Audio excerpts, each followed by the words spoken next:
بسم اللہ الرحمن الرحیم الحمد للہ نحمده ونستعینه ونستغفره ونؤمن به ونتوکل علیہ ونعوذ باللہ من شرور انفسنا ومن سیئات اعمالنا من يهده الله فلا مضل له ومن يضلل فلا هادي له ونشهد ان لا اله الا الله وحده لا شريك له ونشهد ان محمدا عبده ورسوله صلی اللہ علیہ وعلى آلہ واصحابہ وسلم.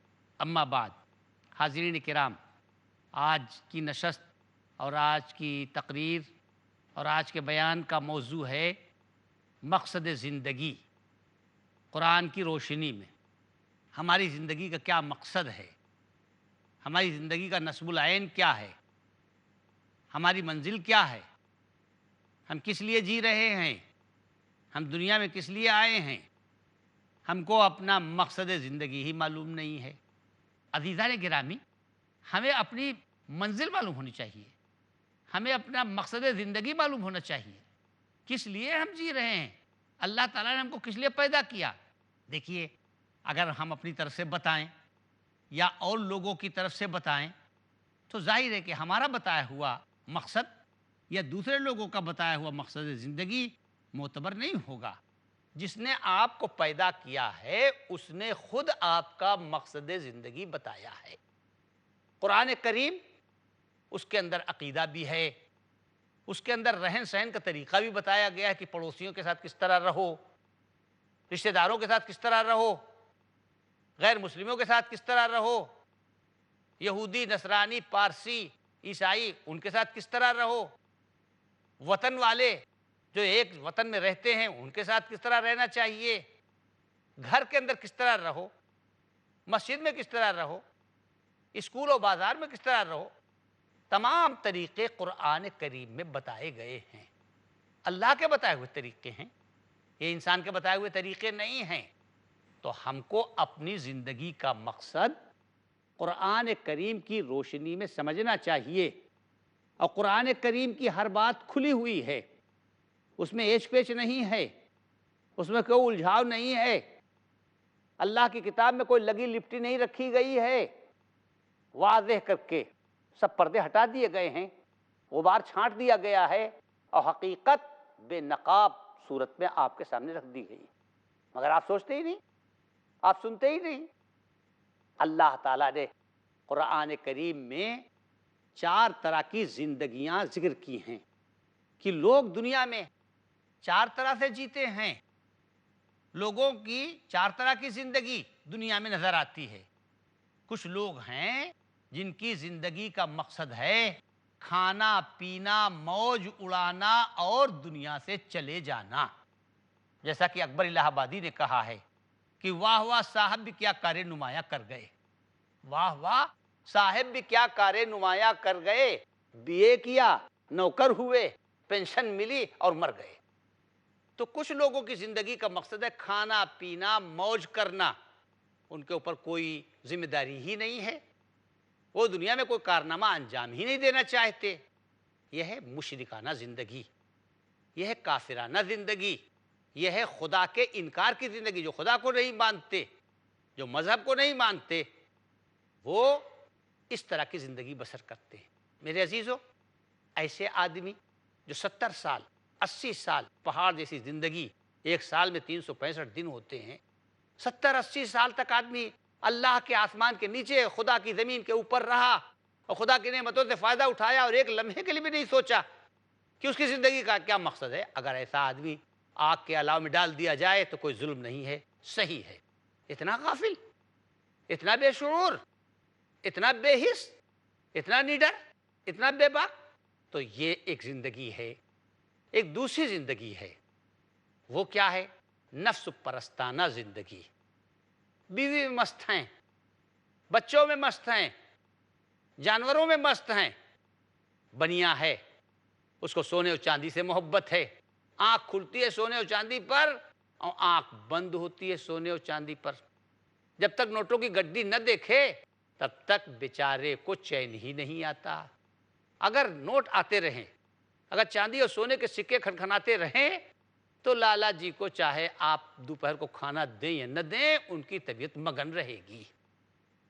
کچھ لوگوں کے اندر جانوروں کی محبت ہوتی ہے، 4 بھینسیں پال لی، صبح ان کی آنکھ کھلتی ہے گوبر پر اور آنکھ بند ہوتی ہے گوبر پر، ماں اس کے قدموں کے نیچے جنت ہے، بھینس کو دیکھ رہے ہیں ماں کو نہیں دیکھ رہے ہیں، باپ جو ان کو دنیا اور آخرت کے اندر اس کی خدمت سے ترقی ملتی ہے، باپ کی طرف توجہ نہیں، دوا کے لیے کرا رہا ہے، کہیں جانے کے لیے اس کو سہارے کی ضرورت ہے، اور آپ بھینسوں کی خدمت میں لگے ہوئے ہیں، آپ بیل کی خدمت میں لگے ہوئے ہیں۔ کچھ لوگ ہیں جن کو کھیت سے پیار ہوتا ہے، صبح کرتے ہیں کھیت پر اور شام جب آنکھ بند ہونے ہوتی ہے تب لیٹنے کے لیے گھر چلے آتے ہیں۔ غرض ہے کہ نہ ماں کی خدمت کا خیال، نہ باپ کی خدمت کا خیال، نہ اللہ کے حقوق اور نماز کا خیال، اس کا بھی اللہ تعالیٰ نے ذکر کیا ہے۔ زُيِّنَ لِلنَّاسِ حُبُّ الشَّهَوَاتِ مِنَ النِّسَاءِ وَالْبَنِينَ وَالْقَنَاطِيرِ الْمُقَنطَرَةِ مِنَ الذَّهَبِ وَالْفِضَّةِ وَالْخَيْلِ الْمُسَوَّمَةِ وَالْأَنْعَامِ وَالْحَرْثِ ذَلِكَ مَتَاعُ الْحَيَاةِ الدُّنْيَا وَاللَّهُ عِندَهُ حُسْنُ الْمَآبِ۔ کچھ لوگ ہیں کہ شیطان نے ان کے دلوں میں یہ ڈال دیا ہے کہ بیوی سے محبت کرو، ساری زندگی اپنی بیوی پہ قربان کر دو، بس بیوی خوش ہو جائے چاہے ساری دنیا ناراض ہو جائے، اور بیوی کو خوش کرنے کے لیے رشوت کا مال، حرام مال، چوری کا مال لاؤ، بس بیوی خوش ہونا چاہیے۔ کچھ لوگ ہیں جو بیٹوں کے لیے، ہمارے ملک کے اندر، ہندوستان کے اندر ایک ہریانہ صوبہ تھا، وہاں ایک صاحب وزیر اعظم تو نہیں بن پائے، نائب وزیر اعظم بن گئے، اتنے پر ان کی ہوس پوری نہیں ہوئی، اپنے لڑکے کو اسٹیٹ کا وزیر اعلیٰ بنا دیا، چیف منسٹر بنا دیا۔ بتائیے، پورا ملک اپنی جیب ہی میں رکھے لینا چاہتے تھے۔ تو کچھ لوگ ہوتے ہیں جو اپنے بیٹے کے لیے جیتے ہیں کہ بیٹے کی 4 بلڈنگیں ہو جائیں، بیٹے کے پاس 4 کاریں آ جائیں، بیٹی کی تجوری بھر جائے، اور چاہے غریب سسکتے رہیں اور مرتے رہیں۔ کچھ لوگ ہوتے ہیں کہ جو سونے اور چاندی کے عادی ہوتے ہیں۔ اللہ تعالیٰ فرماتا ہے یہ دنیاوی زندگی ہے، اللہ تعالیٰ کے پاس اس سے اچھی زندگی ہے۔ آپ بیوی سے محبت کریں مگر اس کو حد میں رکھیے، اس کی اوقات پہچانیے، ایسی محبت نہ کیجیے کہ اور جو زندگی کے فرائض ہیں اور جو آپ کے اوپر حقوق ہیں ان کی حق تلفی ہو جائے۔ آپ اپنے بیٹے کے لیے سب کچھ کر رہے ہیں، یتیموں کا بھی خیال کریے جن کے سر سے ان کے باپ کا سایہ اٹھ چکا ہے۔ تو یہ ہے نفس پرستانہ زندگی، اللہ تعالیٰ اس کو بھی پسند نہیں کرتا۔ ایک تیسری زندگی ہے مفسدانہ زندگی۔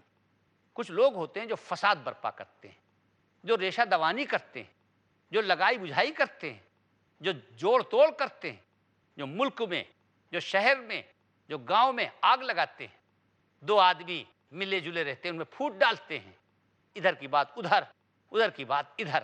اللہ تعالیٰ فرماتا ہے ایسے لوگ بڑی چکنی چپڑی باتیں کرتے ہیں، ان کی زبان شہد اور شکر سے زیادہ میٹھی ہوتی ہے لیکن دل ان کے بھیڑیوں سے زیادہ خطرناک ہوتے ہیں۔ محفل میں کہیں گے کہ ہمارے دل میں ہماری قوم کی، ہمارے خاندان کی، ہمارے وطن کی کتنی محبت ہے، مگرمچھ کے آنسو بہائیں گے، اور جہاں مجلس سے گئے بس اپنی عیش کے سوا کسی کے عیش کا خیال نہیں۔ فساد برپا کرنا، قوموں کو لڑانا، یہی ان کا محبوب مشغلہ ہے۔ اللہ تعالیٰ فرماتا ہے کہ ہم میں یہ لوگ انتہائی ناپسند ہیں، ہم کبھی بھی ان کے اوپر پسندیدگی کی نظر نہیں ڈالتے۔ قرآن کریم میں ہے وَمِنَ النَّاسِ مَن يُعْجِبُكَ قَوْلُهُ فِي الْحَيَاةِ الدُّنْيَا وَيُشْهِدُ اللَّهَ عَلَى مَا فِي قَلْبِهِ، کہ کچھ لوگ ایسے ہیں کہ جن کی چکنی چپڑی باتیں سن کر آپ کو جی چاہے گا کہ بھئی یہ بولتے رہیں ہم سنتے رہیں، جیسے ان کی باتیں کانوں میں رس گھول رہی ہیں، حالانکہ وَهُوَ لَدُّ الْخِصَامِ، حالانکہ دل کے اندر ان کے نفرت بھری ہوئی ہے، دل کے اندر ان کے زہر بھرا ہوا ہے، اور بات بات پر کہ خدا گواہ، اللہ گواہ، زمین آسمان کا مالک گواہ کہ ہمارے دل میں کتنی محبت ہے۔ علماء نے کہا کہ جو آدمی کچھ نہیں کرتا وہ کہتا اللہ گواہ، کیونکہ اگر اس نے کچھ کیا ہوتا تو آدمی بھی گواہی دیتے کہ ہاں آپ نے یہ کیا ہے، فلاں گواہ ہے، فلاں گواہ، یہ نہیں کہیں گے اللہ گواہ ہے، کیونکہ اللہ کی گواہی کو تو کوئی جانتا نہیں، وہ تو آخرت میں پتہ چلے گا۔ تو اللہ تعالیٰ فرماتا ہے کہ کچھ لوگ ایسے ہیں جو چکنی چپڑی باتیں کرتے ہیں اور بات بات پر اللہ کو گواہ بناتے ہیں، حالانکہ دل کے اندر ان کے زہر بھرا ہوا ہے۔ جب مجلس سے باہر جاتے ہیں تو فساد کی کوشش کرتے ہیں، نسل کو ہلاک کرنے کی کوشش کرتے ہیں، کھیتوں میں آگ لگانے کی کوشش کرتے ہیں، باغوں کو اجاڑ دیتے ہیں۔ اللہ ایسے فسادیوں کو پسند نہیں کرتا۔ یہ تیسری زندگی ہے۔ اور چوتھی زندگی مومنانہ زندگی ہے۔ کافرانہ مشرکانہ زندگی، نفس پرستانہ زندگی، منافقانہ زندگی۔ عزیزو، ناظرین کرام، جس آدمی کے پاس کھانے پینے کے سوا کوئی مقصد نہیں تو وہ ملک کے کیا کام آئے گا؟ وطن کے کیا کام آئے گا؟ رشتہ داروں کے کیا کام آئے گا؟ جس آدمی کے سامنے اپنی بیوی، اپنا بیٹا، اپنی دکان، اپنی کھیتی، اس کے سوا کوئی اس کی نظر میں نہیں ہے، آپ بتائیے اسے کون بڑا کام انجام پا سکتا ہے؟ اور جو آدمی فساد کا عادی ہو چکا ہے، فساد پھیلانے کا، اس سے بڑی تباہی اور کس سے آتی ہے؟ حدیث میں آتا ہے لا يدخل الجنت قطات، لا يدخل الجنت نمام، جو چغلی کھاتا ہے، جو لگائی بجھائی کرتا ہے، میانے دو کس جنگ چوں آتشست، سخن چین بدبخت ہیزم کشست۔ جب دو آدمیوں میں لڑائی ہو تو سمجھ لو کہ آگ لگ گئی ہے۔ اب جو چغلی کھا رہا ہے وہ اس آگ میں تیل ڈال رہا ہے۔ چغلی کھانے والا، فساد بھڑکانے والا، لگائی بجھائی کرنے والا آگ میں تیل ڈال رہا ہے۔ حاضرین کرام، وقفے کا وقت ہو چکا ہے۔ میں انشاءاللہ وقفہ ختم ہونے کے بعد اپنی بات مکمل کروں گا، سلسلہ کلام جاری رہے گا۔ والسلام علیکم ورحمۃ اللہ۔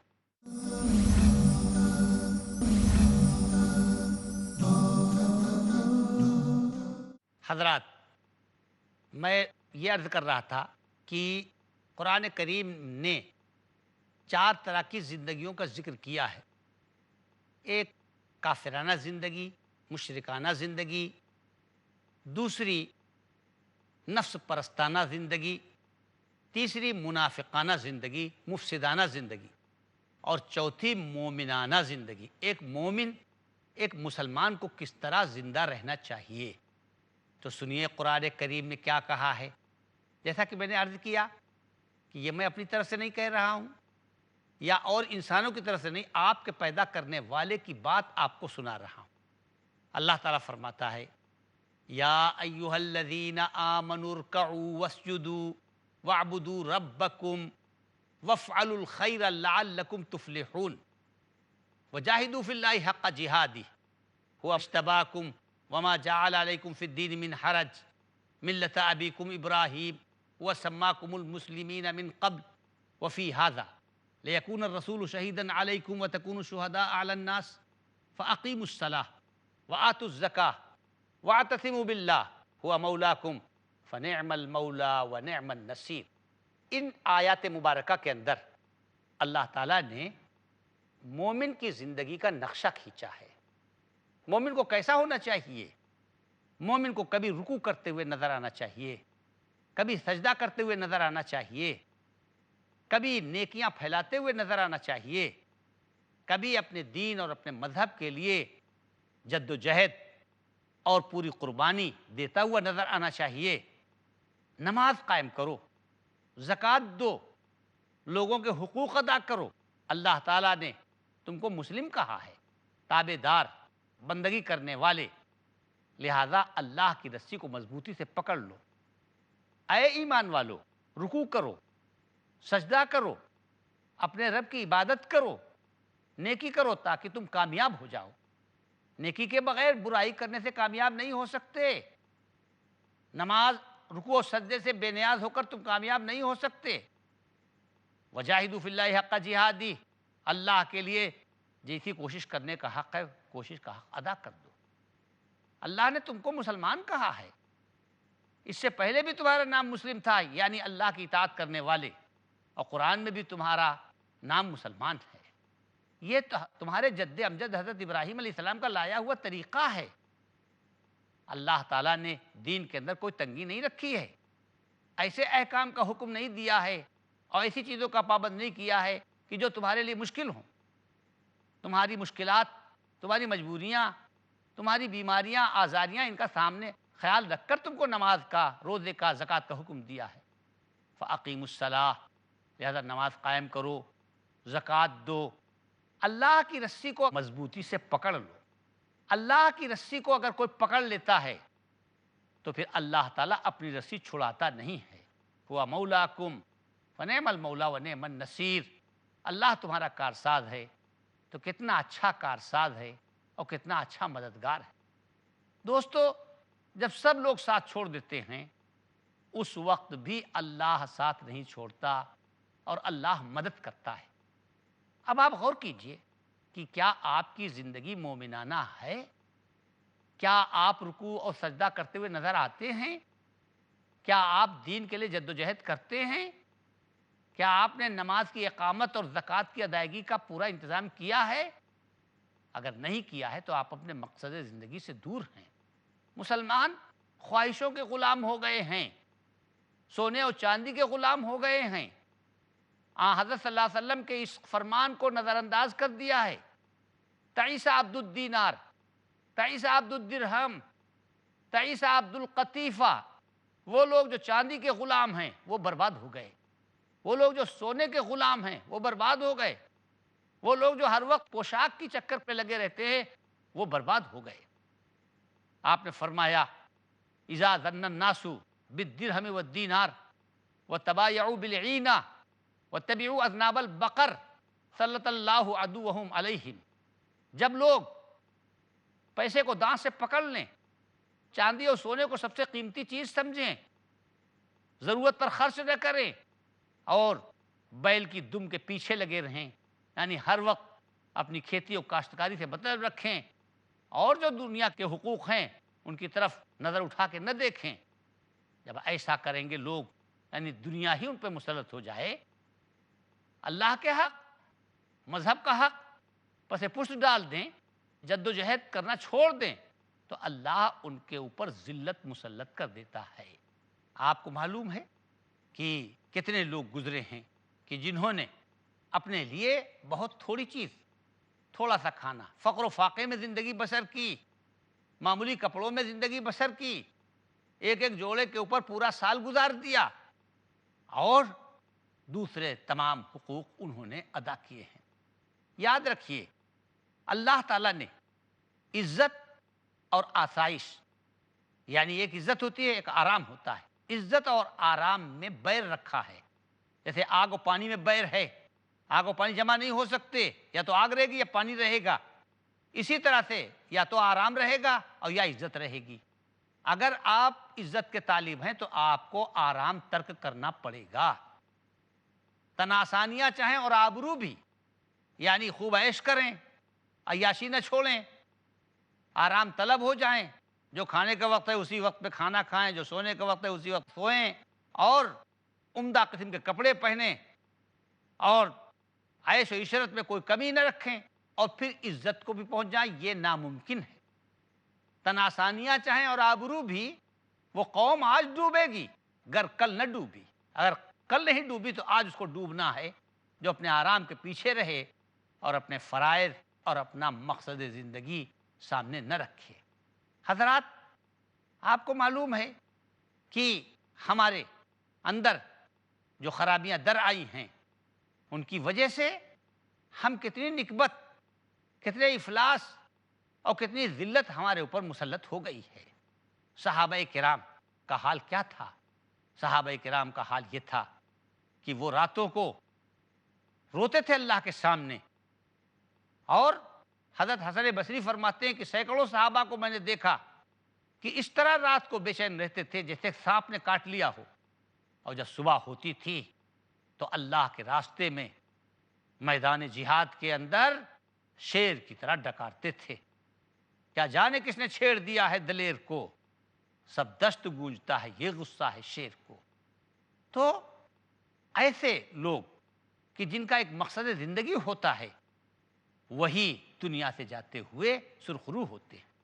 آپ یہ بات کان کھول کر سن لیجئے اور اپنے دل کی تختی پر لکھ لیجئے کہ وصایت المسلم تضحیۃ لا استفادہ۔ ایک مسلمان کی زندگی اول سے آخر تک، الف سے یہ تک، سر سے پیر تک قربانی سے لبریز ہے۔ مسلمان کو قربانی کے ساتھ جینا چاہیے، قوم کے لیے قربانی، رشتہ داروں کے لیے قربانی، غریبوں، یتیموں، بیواؤں کے لیے قربانی، پڑوسیوں کے لیے قربانی، سچائی کے لیے قربانی۔